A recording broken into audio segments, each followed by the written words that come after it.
following program is intended for mature audiences. The time is now for the hardest hitting, yet completely trivial football show on the planet. You are in rarefied territory. Ladies and gentlemen, welcome to the Broken Helmet. Let's rock. Hey, coming to you live on tape on this Sunday, October 30th, 2022, Halloween Eve, if you will. But in the NFL world, we just call it Week 8. 8's the point. Coming out. Give me 25 on the hard 8. 44. Great number. Anyway, we've gotten one game in Week 8 that is finito. That was the Ravens moving past the lowly Bucks, 27-22. 27 and 22? How about 27-22? Makes a whole lot more sense said that way. Anyway, Tom Brady, not looking good. Not looking fantastic. I mean, the Ravens didn't look that good either, to be honest. I mean, for a team that 5-3, you'd think that they were better. They looked infinitely better earlier in the season. And the luster's worn off a little bit. But they keep getting these W's however they can. Probably should have had one versus the Giants there, if not for a couple of horrendous mistakes a couple of weeks ago. But they do get the win down in Tampa. And so that game ended up going to the Dogs. Dog win. So that trend continues. And then you get an over in that game. And then there's one game underway right now. A true gem out in London with the 2-5 Jags facing off against the 2-5 Broncos. Huge win for ESPN, landing that one for their Plus service. I mean, holy Jesus. I know the NFL wants to keep pushing their product across the globe and try to figure out even more ways to monetize their great asset of professional football. But, these Thursday night games and these London morning games they're just fucking awful. Straight duty, if you will. But yet this is what we got. So anyway, that game, which is the Broncos and the Jags, so far 7-0 going to the Jaguars. Russell Wilson injured doing calisthenics on the plane and posting it, I guess, for some reason. That was a story everybody was tweeting about a couple days ago. Anyway, he throws his interception early off in the game. Trevor Lawrence, he throws a touchdown to the ex-Giant, now current Jaguar, looking for a new contract. I think he signed a one-year deal, so he'll be looking for a new contract at the end of this year. He's had an okay year, not great, but Evan Ingram with a touchdown there. 7-0 Jaguars, I guess early in the second, it looks like, which will be irrelevant to anybody listening to this after the fact because the game will probably be over, whatever. Anyway. So, we begin Week 8 looking at another week slate of games, a couple of good ones, but more a smattering of just random crap. It's the mediocrity of the NFL this year that has produced, just bad slate after bad slate when you look at it. I mean, it just isn't a whole lot. Usually you get a couple of games here and there. I mean, obviously, there's going to be some games of interest, but, looking at these games, there's just not a lot. When you're talking about a 4 o'clock lineup of Colts, Commanders, 49ers, Rams, and Seahawks, Giants. Those are the three you get. Now, 2 of those 3 is great. I shouldn't say great. Seahawks Giants is probably a questionable great game. It will be one of the 2 that we talk about, though. 49ers, Rams, another one. The Rams not looking good, but they're in that NFC West battle with the 49ers, so a good interdivision game. But, you can rip down these other games. The Bucks-Ravens, which we thought was going to be a good game, ended up not being a great watch. And then we go into Jags-Broncos. Eagles, Steelers, Pats, Jets, Falcons, Panthers, Raiders, Saints, Cowboys, Bears, Dolphins, Lions, Vikings, Cardinals. I mean, oh my God, this is just what the hell is going on with the schedulers? Obviously, they can't predict that. Oh, we also have the Titans, Texans. Wow, man. And then what you would have thought earlier in the season, Bills, Packers on Sunday night would have been, the rest of the games were pretty much garbaggio, but we got the Bills-Packers to at least wash down the palate there at the end of the night, and now the Packers stink. So, and you can wrap up the week with the Bengals-Browns on Monday night, which, the Browns looked like they were going to be okay earlier in the season, have spiraled down, and then the Bengals pop off the past 2 weeks, and then all of a sudden they lose Jamar Chase. Like, what? What the hell is going on with this season? It's really fucking batty the way that it's gone down. But anyway, that's what we got set to talk about. We'll jump into the performance stats, get everybody, up to date with what we've been doing, how we've been doing, and any kind of trends. And then we'll jump into our 2 big games and then the rest of the docket. So let's kick it off here. First down. Well, week 7 was as even as it could be. Favorites and the dogs split at 7-7. The overs and unders were split at 7-7. The teams off of a bye at home were 2-0, on the road were 0-2, so they were 2-2 together. As for the home dogs, they were 2-2. And then when you go to check out the teasers, whether it be the point spread or the total, each side was 9-5. So there was one game, actually, that you couldn't lose on. One game last week. If you teased it, you didn't lose. That was Baltimore and Cleveland. That one cashed in on every side of the tease. So like I said, week 7 was pretty much split down the middle. Where does that leave us for week 8? Well, the dogs and the unders are still ahead in the year-long standings. Dogs are clocking in at about 54%. The unders are at about 60%. Home dogs are at 53%. So those are the 3 big ones. What's crazy is that when you look at the totals, the unders have cashed in almost all the time. The overs haven't won a week. The closest the overs came to winning a week was pushing. So the unders have won everything this year. I mean, the overs are just fighting. Points are at a premium, as I say. Points are at a premium. The other thing that we saw last week was that 10 of the 14 games ended up being decided by greater than 6.5 points. And week 4 was the only week that came close to that, and it actually tied it.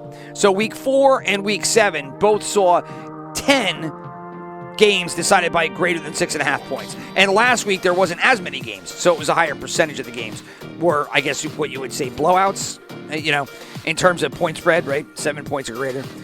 So that's where it was. As for Chris and myself, how did we do? I ended up being even, go figure, 7-7. That was the theme of the week. My brother was 1 off. He was 6-8. So on the year, I'm still ahead of him. I'm at 47%. He's at 55%. That wouldn't make sense. He would be over me then. I'm at 47%. He's at 45% is what I meant to say. I'm 3.5 games under 500. He's 5.5 games. As for the money's the sharps and the tickets. The tickets are still doing horrendous. They were 6-8 last year. They're at 42% for the year. As for the money pool, they were under 500 last week at 6-8, but they're still coming in at 57%. As for the sharps, they were 4-5, but they're at 61%. So again, it's the sharps, and where the money's going is basically the best way to try to gauge this year. The tickets have been horrific. As usual, right? Fade the public, that's what they say. As for my brother and I going back to our super picks, et cetera, I was 2-3. He was 2-3. I still got him there at 47% on the year to his 40. Best bets, I'm at 43%. Chris is at just around 30%. Our parlays, our teasers, horrific. The only other thing that we're doing okay, and Chris is doing okay, I'm not, is our prop bets. I'm at 29% for the year, but Chris is at 57%. So he's been doing all right there. I've got him on the 272 picks for all the years. I got him a little bit in the super picks, but he's coming around with the prop bets, and it's just a matter of time before I throw up another stinker. Really, the only thing keeping me ahead in this whole thing is that I had that monster week. What was it, week 2 or whatever? And I've been just riding that since, because we've been about even ever since that 1 week. So that's how everything is looking right now. Hopefully we'll get a little bit of differentiation between week 7 and week 8 there. It is kind of crazy to think that last week it was just overs and unders, favorites and dogs, teams off the bye. Everybody was split. I mean, there was nothing. And then when you look at the teaser legs being 9-5 across the board, that's crazy. Just figuring that you expect some kind of variance, for everything to be so split is like, well, what the hell's going on here? So anyway, that's the performance to date. We will jump in and take a look at our two big games. I have already mentioned them. It will be Seahawks and Giants, 49ers, and the Rams. My brother was looking to talk Jets-Pats, but I think the Seahawks-Giants is a little more interesting only because with the Jets and the injuries that they suffered and the Pats and the situation that they're in, I think the Seahawks-Giants might be a better game, even though I think the Giants are doing, God's work with smoke and mirrors here. No, I shouldn't say God's work. God has no interest in football whatsoever. But the Giants are doing great work with smoke and mirrors against the Seahawks. So we'll kick it off. We'll stay, NFC, they're both NFC games, but we will head out to the West for our first game. Second down. And we'll take off to SoFi Arena, the home of Los Angeles football, either side of the conference. Either conference, that is, whatever. Anyway, 49ers traveling into Los Angeles. The Rams currently a home dog. Our first home dog of the week. There will be 6 in total. This is the first. Right now, the 49ers favored by 1. The over-under in this game is 42 points. Right now, the sharps are on the Rams, and then everything else is on the 49ers. And heavy, I might say, especially the money. The money pool right now is 87% in favor of the 49ers, 73% in terms of Joey Ticket. So what do we do here? I don't know. I'm going to tell you right out the gate, me and my brother are on opposite ends of it. Where that is, you'll just have to wait. Against the spread right now, both teams not so good. San Francisco is 3-4. The Rams are 2-6. You want to line up DVOA and see how they're performing there. San Francisco's offense is coming in at 17th. They'll be going up against Los Angeles' defense, which is at 8th. Los Angeles defense is doing it all against the rush. Their pass is actually not nearly as good as their rush. Second against the rush, 14th against the pass. San Francisco, meanwhile, better on the pass than the run. They're 24th, on the ground, 11th in the air. When you flip it over and take a look at the other sides of the ball, the Los Angeles Rams offense is pretty putrid, coming in at 25th DVOA, and they're even on both the pass and the rush, 24th and 23rd. So that 25th DVOA offense is going up against San Francisco's 7th ranked DVOA defense, 9th against the pass, 5th against the rush. So threw a lot of numbers at you, just numbers constantly. DVOA, line, spreads, tickets. But basically, what you're seeing here is the Sharps are going to take the Rams at home, and everything else is going to go in favor of the 49ers. When you look at the defense, I think what you're going to see here, number one, Deebo Samuel is out. And so we'll have to see. Oh, my son has joined the program here. How are you doing there, Mace? Anthony, hi, guys. This is a broadcast, right? Yup, it is a broadcast. That's right. And we're watching some Fortnite here. Look at this. As my son looks to have... That's Rick? No, that's Stranger Things. Oh, that's Stranger Things. Stranger Things is in Fortnite. That is super cool. It's not really NFL focused, so I'm going to punch out of watching Stranger Things here, but I'll play some Fortnite with you later. Does that sound like a plan? That's Vecna's house. That is Vecna's house, but you probably can't go in it, right? You just got to stand around it. All right, buddy, I got to get back to the show, all right? I love you very much, though. And get that Fortnite ready. We'll play as we watch the Pats-Jets game. So where was it? Oh, 49ers-Rams. So as I was saying, if you really look at it, what Deebo Samuel out, San Francisco's pass offense, kind of shaky. Garoppolo hasn't really looked great since he was coming in. Obviously, this entire team has been changing things in the fly since they lost Trey Lance in week 2. As for Los Angeles, that team also has not looked good, and primarily for the same reason. Their quarterback has looked crazy shaky and the year following the Super Bowl. So Stafford came in the year nursing that the elbow injury which has seemed to have plagued him in one way, shape, or form because he has not looked great if you've been watching the games. Obviously, there's other things, that are problematic for the Rams, specifically that their offense just doesn't have a whole lot of tools. It has been the Cooper Kupp show, and that is it. And why is that? Well, Odell Beckham, who they traded for last year, has been out, not even with the team. He's not even signed. They traded Bobby Trees, got rid of him, and ended up bringing in Allen Robinson, who everybody, I mean, me included, thought that was going to, rise back up to top form with the Rams offense, and it has not happened. He has looked pretty terrible. Lack of separation in his routes and just overall poor performance. And last year, as a fantasy player or fantasy manager, you're looking at Robinson, you're like, Justin Fields, he sucks. He screwed up my Robinson pick.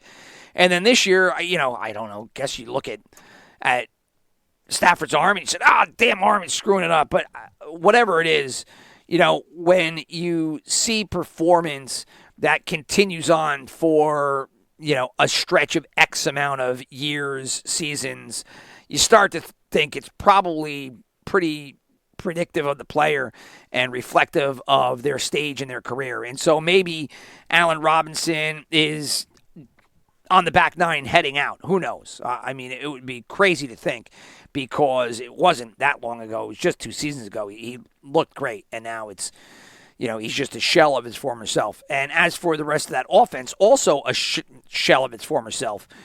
Not able to get anything going, like we said. The only real tool here that they have to utilize is Kupp.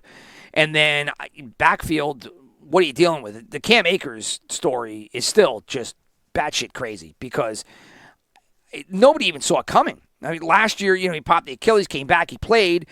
Not well, but he played, and you thought that this was going to be the return to form. And return to form, it's like the Hatfields and McCoys between McVay and Akers. Whatever the hell's happening, and I can't wait to hear the story at some point, unless there is no story, and it's just that they just don't get along. But it's just crazy the way that whole thing shook out.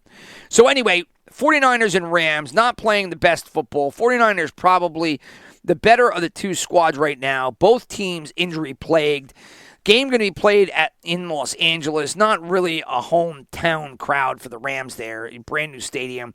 You remember the Super Bowl parade. Not a whole lot of fanfare at that one as well.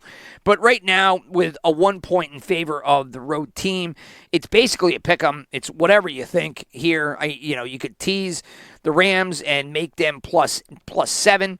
Right, if you think it's going to be super close, it doesn't really make a whole lot of sense. I guess you could tease the 49ers and bring them to -6 if you wanted to on their side. But I think best route to go here is if you like one of the teams, just go them straight up.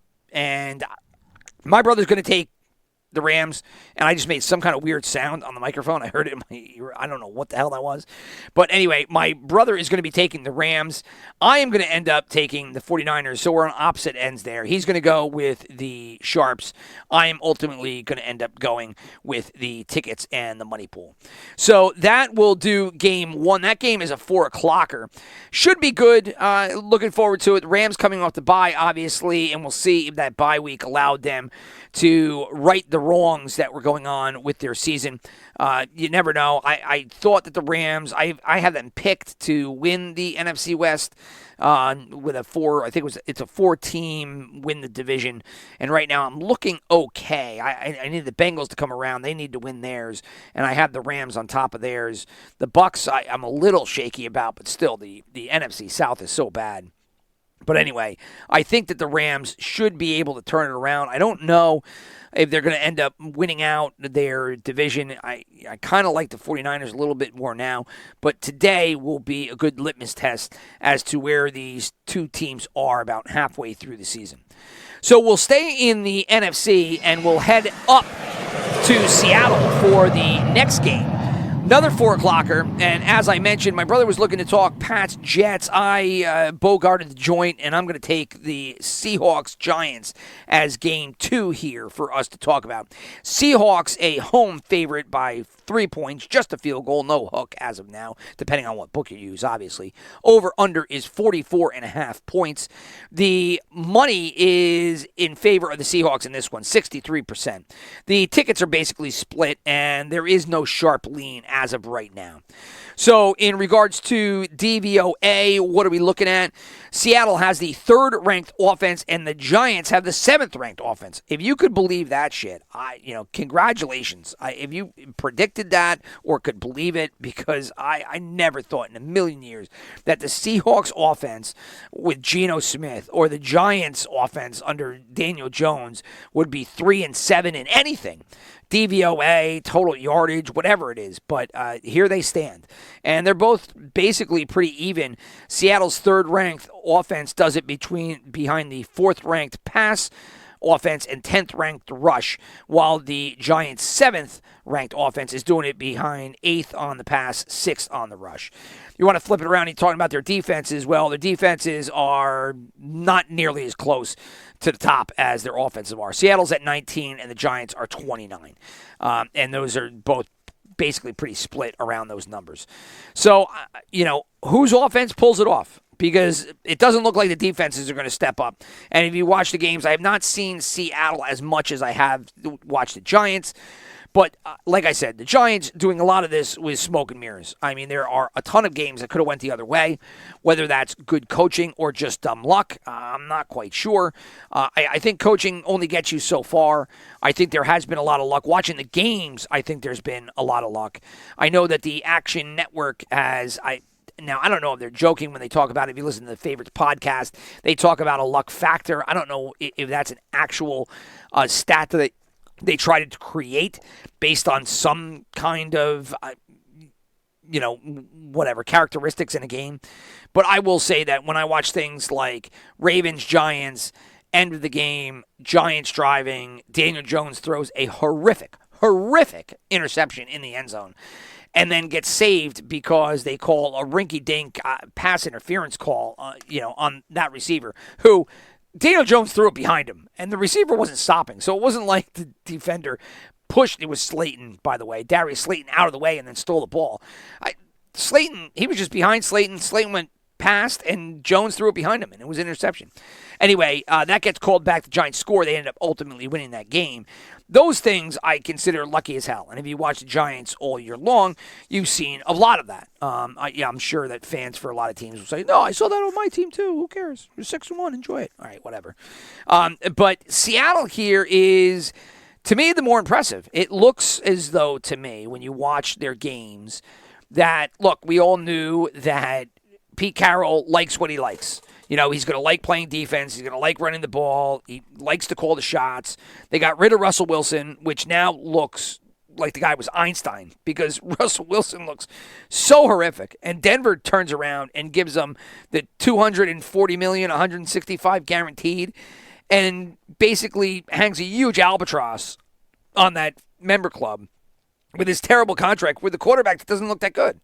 And meanwhile, Seattle, changes over the quarterback, and their offense looks better.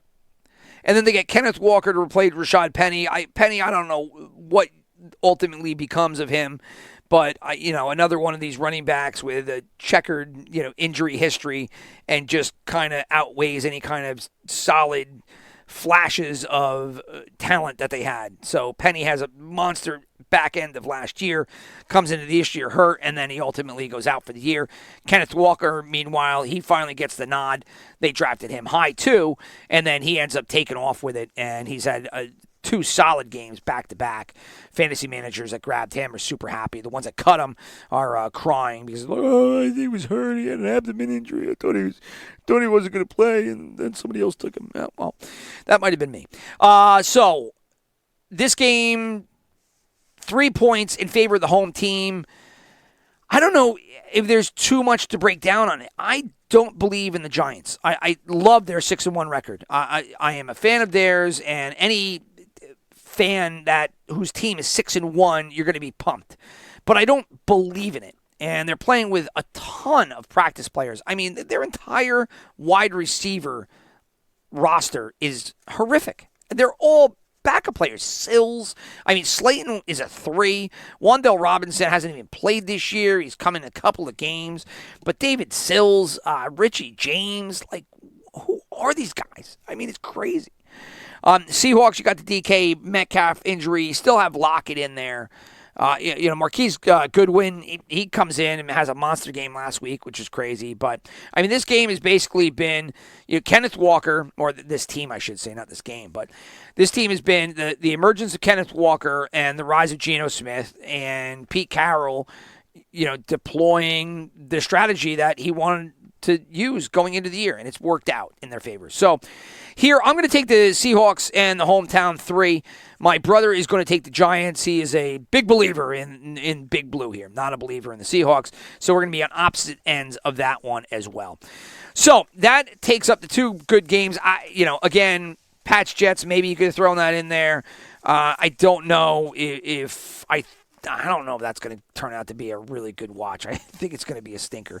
But we're going to give our picks anyway coming up here. As for, before I hop off that, Seahawks-Giants, if you're wondering how they were against the spread, Giants 6-1 against the spread, so matches their record. And as for Seattle, they are 4-3. So the Giants pulling through more for the bettors this year than the Seattle backers. But we will see if that changes today, and they fall to 6-2, both against the spread and in their record. So without further ado, whatever. We're going to the rest of the games. Let's go. Third down. So we will begin with the Eagles-Steelers game. That game taking place in Philadelphia. Here is one of those big spreads. 10.5 points in favor of Philadelphia. The over-under is 42 points. So the Sharps are going to be going with the Steelers here. The money is basically split. The only thing of note is the tickets, and the public is going to side heavily with the Eagles here. 64% of the tickets going Philly's way. I am going to go with the Eagles. My brother also going with the Eagles. And 10.5 points, it's a lot. I just think the Steelers team is in trouble. They got a lot of things not going their way. Now they're on the road facing off against what arguably could be the best team in the NFL, if not for the Buffalo Bills. So we'll head down to East Rutherford, or I guess up from Philadelphia to East Rutherford. Jets hosting the Pats. We talked about that game just before. It was going to be one of the top 2 big ones. I punted on it and threw the Seahawks-Giants in there. Right now, the Pats are a road dog, so you get your second home dog of our show here in the Jets. 2.5 points in favor of New England in this one. Over-under is 40. Not looking for a ton of points in this one. There is only one game that's actually has a lower point total than this. That will come later. That is the Colts Commanders. So not looking for a lot of offense out of this one. Sharps are going to lean toward the Jets. The money and the tickets are on the side of the Pats. The money more so than tickets. 73% of the money pool heading toward New England in this one, as are me and my brother. We're both picking New England here. Jets been doing well, but Vera Tucker's out. Breece Hall's out, and Wilson has not looked good. Now, last week I thought that New England was going to beat up on the Bears and that Belichick was going to hand Fields his ass. Didn't happen. I don't know what the hell happened in that Monday night game. If you listen to all the podcasts between the Bucs losing and the Pats losing and the rest of the season gone the way it has, the Circa Survivor Contest, I think, currently has about 116 or somewhere about that live tickets right now. And I think that's a $6 million contest. And week 8, they're down to 116 tickets. I mean, that is like, it's fucking crazy. So, but that's just the way that it's gone. So anyway, the Pats lose last week because they weren't able to hold Fields. And I think this week you might see a return to form in what I thought was going to happen last week. And I think that Belichick might be able to take Wilson to school here a little bit. So both my brother and I are on the Pats. Falcons hosting the Panthers. This is a NFC South battle. The Falcons currently a 4-point favorite. 41 is the over-under here. Again, not a lot of points. The Sharps are going to lean toward the Panthers. The tickets are basically split, and the money is on the side of the Falcons. 64% of the money pool is siding toward Atlanta. I am also picking Atlanta, as is my brother. So again, and you will hear this throughout the rest of our picks, is that my brother and I, with the exception of a couple of games, are basically on the same side of everything here, which is probably a bad thing. We're probably just going to blow the whole place up with our picks. But we are both on Atlanta in this one. And my brother is going to be in attendant. It's either in attendance or attending. One of the two. Make up your mind, fool. Raiders, Saints, in New Orleans. The great Chris Eggy in attendance with a whole bunch of his friends. I think Rocky and Hamilton, I think, are both out there with him. Shout out to you guys if you happen to be listening. And by the numbers I'm looking at, you're not. The Saints are going to be dogs by 1 point. 49.5 is the over-under. The Sharps are going to side with the Saints in this one. The tickets and the money are big time on the Raiders. 79% in terms of the money pool and 71% in terms of the tickets. I mean, the Saints are probably worse than their record. The Raiders are probably better than their record. I'm going with the Raiders, as is my brother. A lot of people were going Saints all season, and I'm surprised because they got off the train pretty quick, and then they hopped on them again this week. So if you listen to NFL content, the world about us, you've heard a lot of Saints picks. We're going the opposite way. We're both taking the Raiders and the 1 point. I think they're the better team, and I think they probably rise to the occasion here. I've been proven wrong. McDaniels, did not have things going the right way earlier in the season. However, last week looked good, and I think now you got the short favorite here with a better team. Even though they're on the road, I'm taking the Raiders.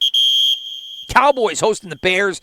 Bears obviously coming through big time. Monday Night Football taking out Belichick and the Patriots at home. Now they've got to go on the road into Dallas, taking on the Cowboys. Big favorite here. 10 points is the current line. 42.5 is the over-under. The Sharps are going to end up taking the Cowboys, and 74% of the money pool is on the Cowboys. Now, where do the tickets go? The tickets go on the opposite side, onto the Bears. I am not. I am going to be on the Cowboys for this one. My brother is going to take the 10 points and go on the Bears, looking for maybe a repeat performance of last week. Obviously, if there's one thing the Bears are doing well, even though I'm not a big fan of Justin Fields, it seems like they've got some kind of offense going here where they're able to have him utilize his legs and take advantage on the ground game. I don't know if that's sustainable.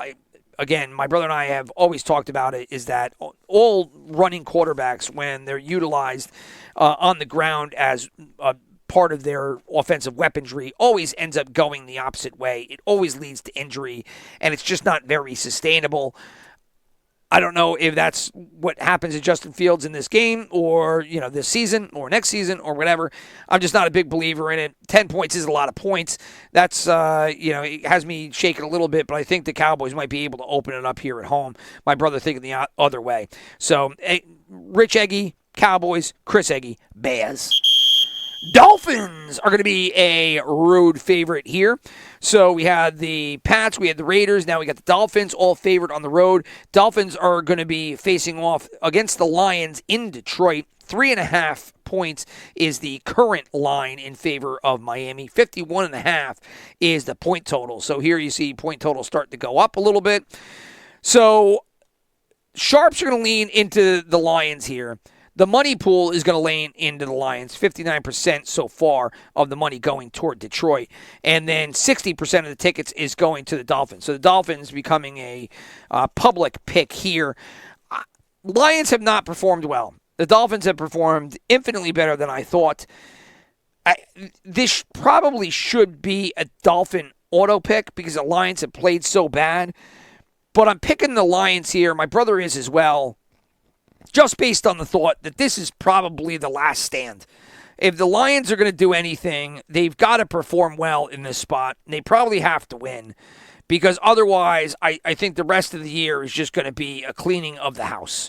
I think Glenn is the first to go as defensive coordinator, but there's really not much else that you could trim off without chopping Campbell's head off as well, because this Lions, and you saw this from the get-go in Hard Knocks, is that this coaching staff, great, you want to cheer for them, you want to root for the ex-athlete, that's fine. But as you watched Hard Knocks, nothing looked good. These coaches, there didn't look to be, an IQ point between any of them that was give you any confidence as a fan that they were going to have something strategically going in their favor this year, other than a bunch of pom-poms and rah-rah bullshit. And this year has come through, and that's exactly what you've seen.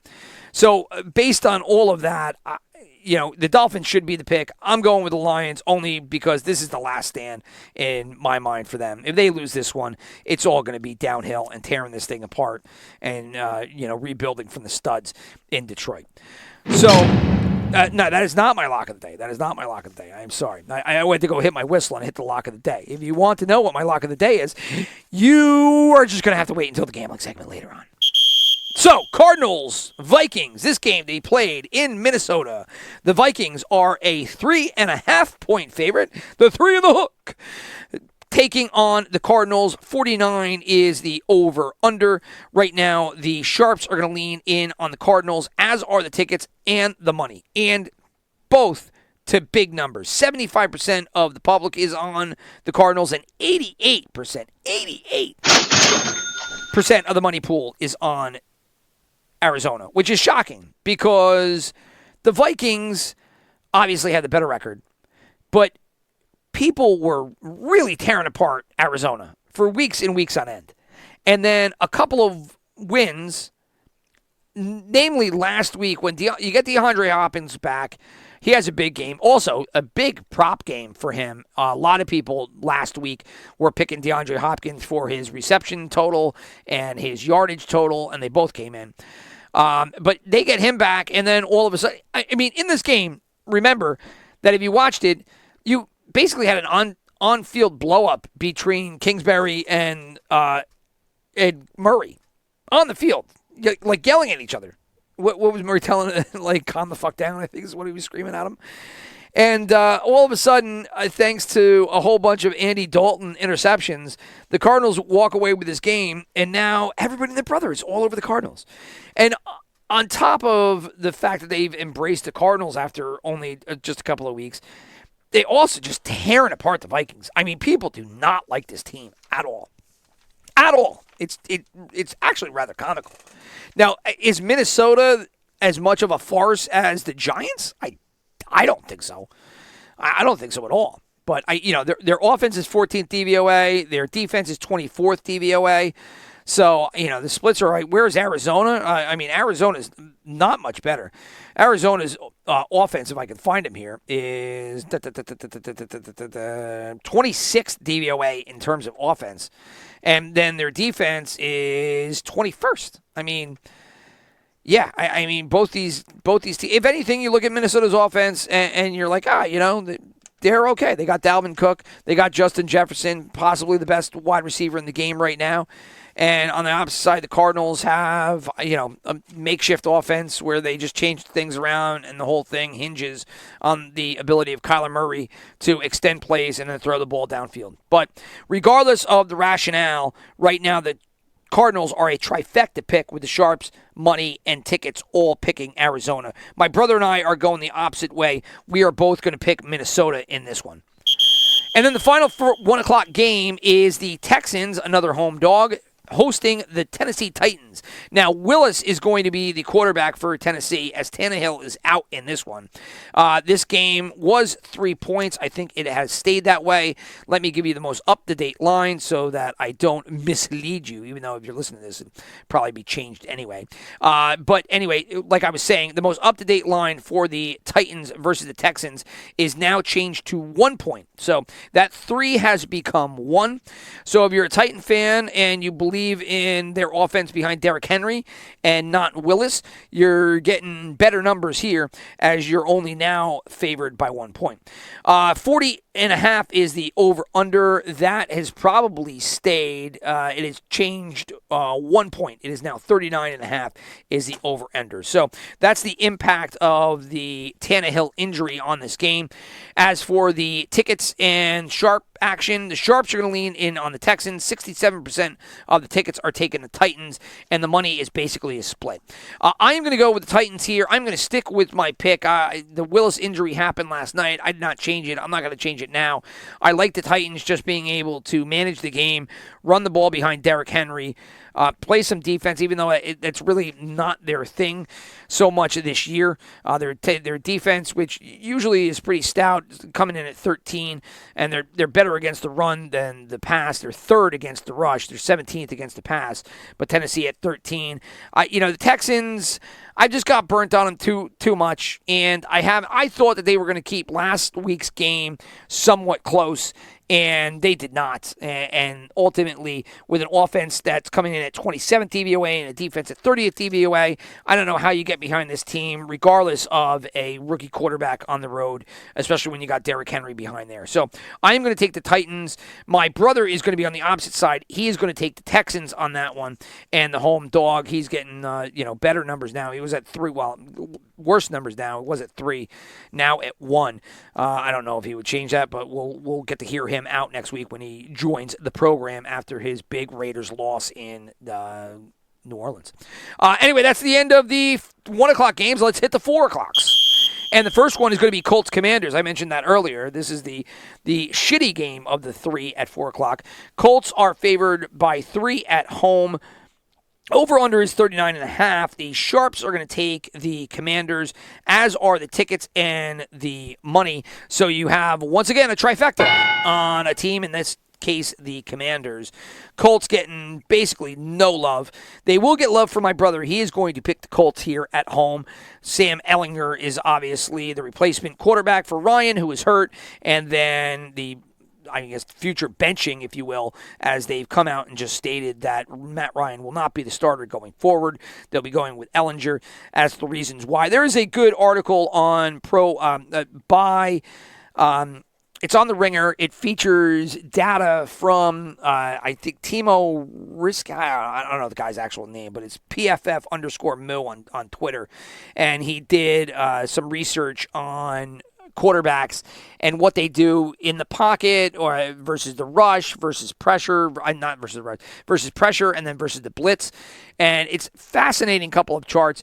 The eye test basically tells you what he's articulating with these numbers, but it's still a good stat. It's pretty cool to look at, especially if you are a Giant fan who's enamored with their 6-1 record. If you go and you look at Daniel Jones in these charts, it makes you laugh. Anyway, his stats were used by Ben Solak of The Ringer in an article written about Ehlinger coming to power here in Indianapolis, and basically just saying that in the modern day NFL today, right now the big thing is the mobility of quarterbacks, as we all know. And he attributes it to I think it's EPA, the EPA of the running quarterback compared to them taking a sack. You'll have to read his article to get the full understanding of what he was writing. I'm not doing it justice at all here. I actually sound like a fucking stooge. But it basically saying that their ability to avoid the sack ends up giving their team a better chance, even though maybe they're passing downfield isn't as strong. It's just the ability of not taking the sacks. So the Colts have just been getting brutalized across the board with Ryan's play and his turnovers and his fumbles and his sack rate. And so they're just going to Ehlinger for the rest of the year. Right now they're going to be favored by 3 at home in Indianapolis against the Commanders. My brother will be taking them, and I will be taking I'm taking the Commanders. So opposite ends of the ball there. We talked about the 49ers and Rams. We talked about the Seahawks and Giants. So that brings us all the way up to Sunday Night Football. The one theme that has not changed, they changed the Thursday night theme. They have left the Sunday night theme. But our Sunday night game should have been a good game. Bills hosting the Packers. Two great quarterbacks. The youth in Josh Allen, the age in Aaron Rodgers. Unfortunately, Aaron Rodgers has looked horrific. And his team and game has fallen apart, not all on his shoulders. The Packers defense, which was supposed to be pretty stout coming into the season, has not performed well at all. And their offense, without Devontae Adams, has followed suit. I guess Aaron Jones is really the only thing that you could be looking at, saying that he's performing, up to par. Aaron Jones was supposed to have a tandem, backfield along with A.J. Dillon, and they were supposed to, own up the ground game. And A.J. Dillon has been horrific. I mean, just not anywhere close to as good as they expected him. So this game, 10.5 is the current point spread here, as the Bills are favored at home here against the Packers. Crazy to think that an Aaron Jones team, Aaron Rodgers. And I was calling Aaron Rodgers Brett Favre like 2 weeks ago.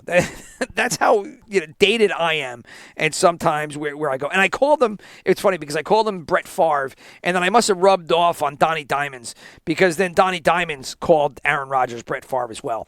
So thank you, Donnie Diamonds, for listening to the program. I'll get you back on here maybe next week. Maybe next game day I'll give you the microphone and let you run amok, if you will. But remember, you gotta bring your A game to the table here, Donnie. So anyway, where were we? Bills, Packers in Buffalo. Buffalo getting that new stadium, thanks to Governor Hockley not lining her husband's pockets at all, seeing how he runs the team that provides all the concessions. But that's a story for a different podcast. Bills favored by 10.5 right now. The Sharps are leaning toward the Packers. The tickets are in favor of the Packers, and the money is heavy on the Packers at 75% of the money pool. Over under 47.5. Got a trifecta game here for Green Bay. I don't know. My brother's going to end up taking the Packers in 10.5 points. I was thinking about it. The only thing is that I don't see how the Packers are going to be able to right the ship in this case. On the road, at night, cold Buffalo, even though they play at Lambeau Field, so the cold isn't really an issue. But against a team that really is kind of, minus a slip up here and there, has been firing on all cylinders all season long. And, that defense, for as much as it's been struggling, how they're going to come here on the road and stand up against Buffalo's offense, which is the second-ranked offense in the NFL, one against the pass. And meanwhile, Green Bay's defense is 25th in the league, 31st against the rush, and 11th against the pass. So I don't know how they're going to be able to stop the Bills. I think this is a lock for a money line. I like it for a tease. But in terms of the 10.5, it's a little scary. It's a little scary to pick against Aaron Rodgers and 10.5 points. But I'm going to do it here. I'm going to end up taking the Bills, and my brother is going to end up taking the Packers. So that brings us to the final game of the week, and that is Monday Night Football. Bengals versus the Browns, the final home dog of the week. Bengals favored by 3 on the road. Now they end up losing intra-week, mind you. They end up losing Jamar Chase for 4 to 6 weeks. That did not impact the spread. It is currently still at 3. The over-under is at 45. That has not moved since after the injury. So Tyler Boyd, T. Higgins going to come in there and fill the gap left by the great Jamar Chase. It is a shame that he went down, because the Bengals in these past 2 weeks have really started to light up the sky, and their offense has just been popping off. And you would like to have seen if that could have continued for a third week in a row, but unfortunately, you will not here in Cleveland. So Bengals favored by 3, over under 45. Sharps leaning toward the Browns. The money pool is slightly in favor of Cleveland, but the tickets are on the Bengals side at 63%. Both my brother and I are both going to take the Bengals here. Doesn't matter that they lose Chase. Doesn't matter that they're on the road. The Browns have been kind of a disappointment. Now, granted that we knew that they were going to lose out in the quarterback position because you were not going to have Deshaun Watson until week 13, I think is what the suspension was, and you're going to have to deal with Jacoby Brissett. But they looked okay to start off with. It's just that everything has, since the beginning of the season, just started falling apart. And outside of their rushing offense, I don't know if there's anything that you can look at this team and say, hey, they've been doing well. Brissett has been better than I thought he was going to be, but it's their defense that has just been fucking stinky. They're 28th DVOA, 28th against the pass, 27th against the rush. Just not good against a Bengals team that seems to have kind of righted the ship, if you will, and got things going after a, early season Super Bowl hangover, if you will. And that was been said by more than enough people. Maybe it was the hangover. Something was off. It could have been the fact that, that Burrow had to come back from that appendicitis. Whatever it was, the past 2 weeks looked like what you were expecting. You were all stoked. And now they're going to lose out on Chase, but I don't think that affects them here. We'll see. There were people that I heard, quite a number of people picking Cleveland in this game. I'm still sticking with the Bengals and that offense to run roughshod here with the Browns. I probably like an alternative spread in this one. I like an alternative spread in a couple other ones too. I think I was looking at Pats for an alternative spread and something else. But anyway, so those are our picks for this week. Like I said, my brother and I picked a lot of the same games, so we will have to see how that lines up for us, after it's all said and done when we get to Gambling Show Week 9. So, with that said, let's get to, the money where your mouth is segment. I don't know. That was a terrible way to kiss off into fourth down. Fourth down. And so we will go with our bets right now. I am at about 8,000. I don't know where my brother is right now. We both had rough weeks last week. I salvaged a little bit because I had that 3 and that 4 team parlay, or 4, 3 and holy Jesus, what the? I had the 3 and the 4 team tease out going into Monday night. And so I cashed out of the 3-team one because that one had more money on it. I let the 4-team roll, and so ultimately I ended up losing, I think it was $120 on the week. So another losing week for me, put me down at about 8,000. I think my brother usually tells me his bankroll is at about 75-60 right now. So I'm about 500 better than him. But we're both down 20 and 25% on the year so far with our bankroll. Not good. And again, that's why we don't do this for a living. So we will start off. I'll tell you what my brother is going to end up doing.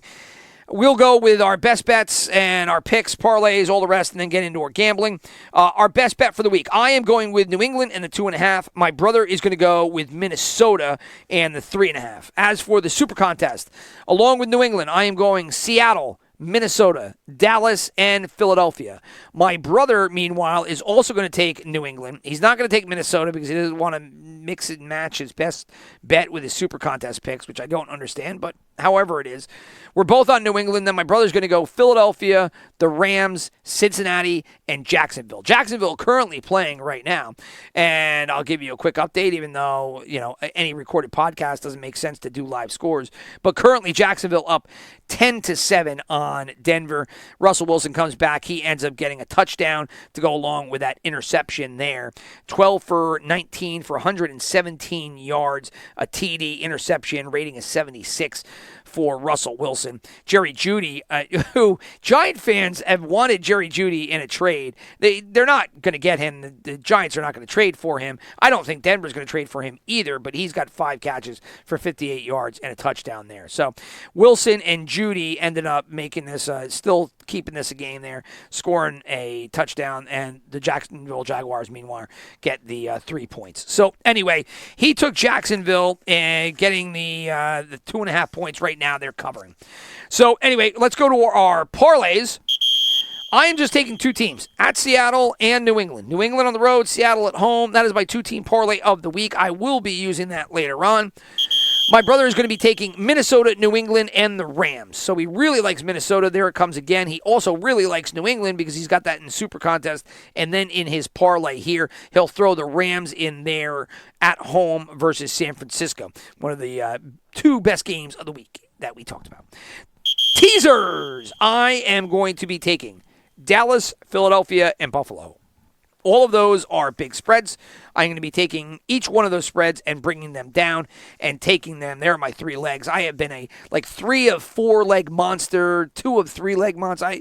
I've never been able to hit all 3. I've been doing good with the 2. This week I'm hoping to get it right. Dallas, Philly, and Buffalo for me. For my brother, he is going to be taking Detroit, Chicago, the Giants, and Green Bay.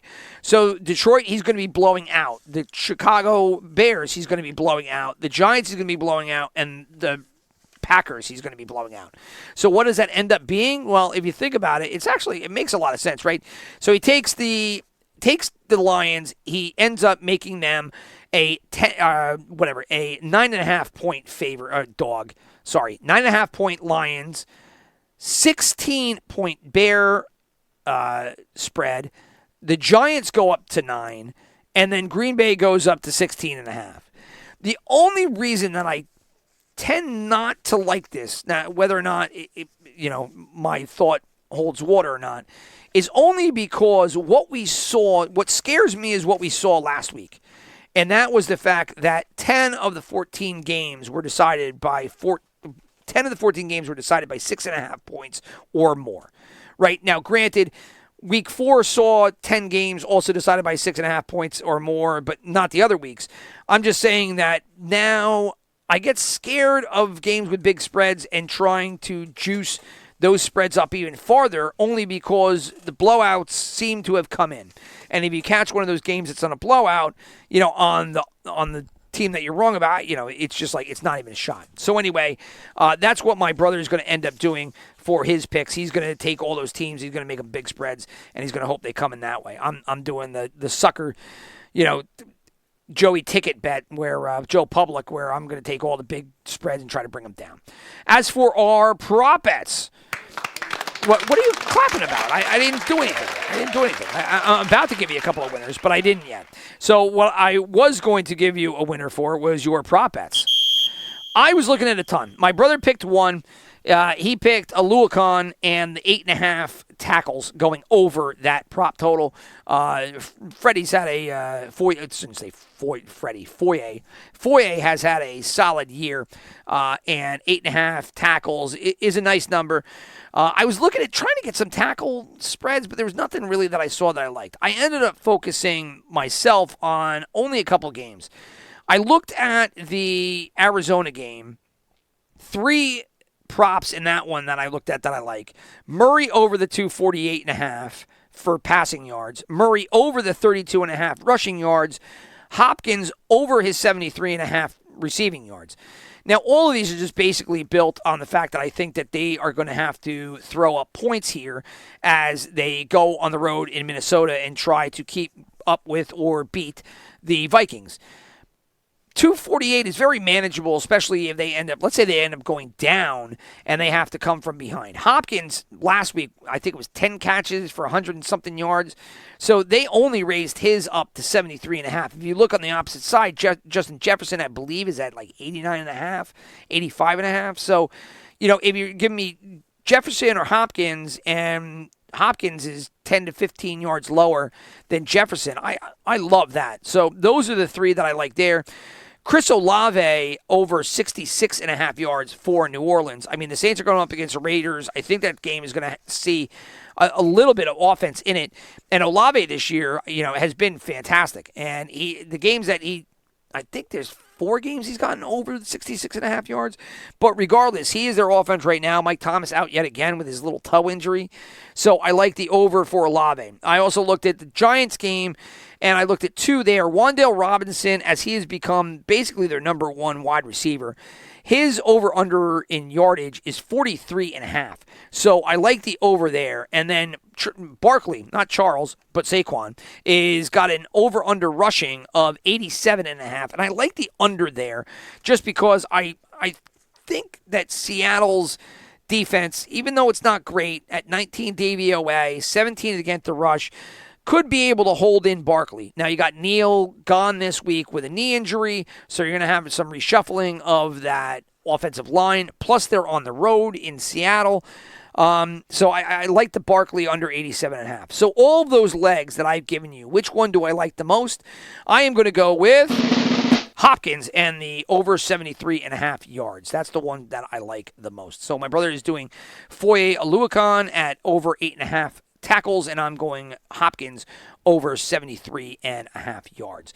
Now, my brother did not give me a look-ahead game, but I did pick one, and I was looking at Philadelphia in Houston. Philadelphia favored by only 9 points here.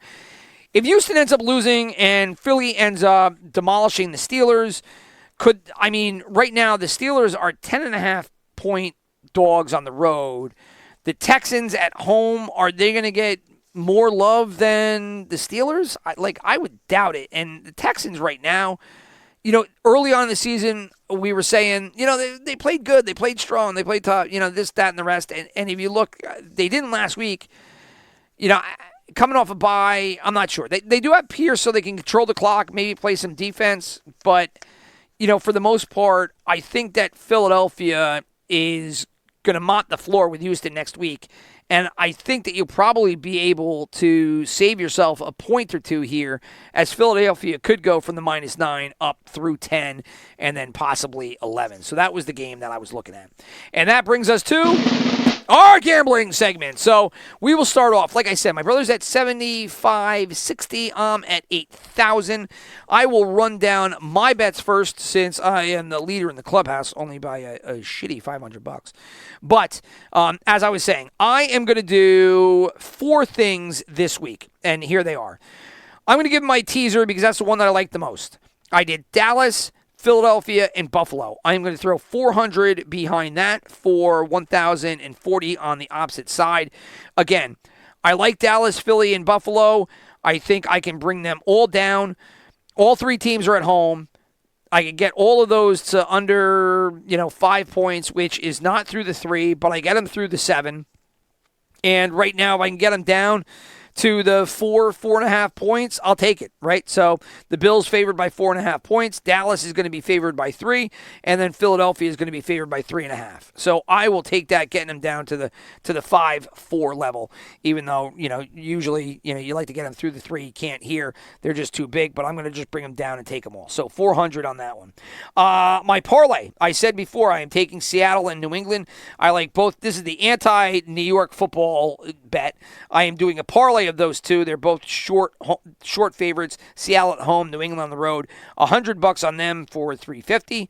Then I'm going to take an alternate point spread parlay. I'm going to do the Patriots up to 6.5, and I'm going to do the Raiders up to 6.5. I know I said that the Raiders were going to lose and the Saints were going to win, whatever, before when I made fun of my brother. But in this game, I think that the Raiders are just a better team. And so I am going to end up taking the Raiders in 6.5, Patriots 6.5, get them both that a touchdown wins it for them. I'm going to put $100 on that alternate point spread parlay for $726. And then my final bet is going to be the money line parlay. Money line parlay. We're going to take, and I didn't know which way to go here, right? So let's start with the game that I said was basically the last stand. I'm taking Detroit. I'm taking that money line. If there's any team that they've got to win, I feel like it's Detroit. They're only dogs by 3 here, so I'm going to take them. Arizona is everybody's darling child. I did not pick them in the game. I picked Minnesota, but you know what? If I'm wrong and everybody else is right, we'll throw Arizona in there to go along with Detroit, and that leaves 1 game left. And I didn't know how to do this, so I'm going to end up taking Cleveland at home and the 3 points. If Arizona and Detroit end up winning, maybe I'm more than happy with like the $650, $700 that I've got, and I just lock in a cash out, just take my winnings and run with it, right? I think that's the way that I'm thinking with that one. So I'll do Arizona, Detroit, and Cleveland, $100 for $15.92 or probably around $650 for the cash out after that. So that brings it to my brother, and we will rip down what he's going to do here. Here we go. So my brother, like I said, at about 7,500, he is going to do money line bets. He's got 2 money lines, Detroit and the Packers, both to win as dogs. Detroit 100 for 250. Packers 50 for 250. He's got one bet with the spread. That's going to be the Vikings in the 3.5. He's going to put 150 on that for 300. He does have a money line parlay. He's always like these. He's going to try to get back in the swing of things here with his money line parlay. He is going to take the Eagles and the Cowboys. He's then going to throw in the Patriots and the Vikings. So those are his 4 favorites: Eagles, Cowboys, Vikings, Patriots. But it doesn't end there. It doesn't, because he's got one other one, and that is going to be the Lions.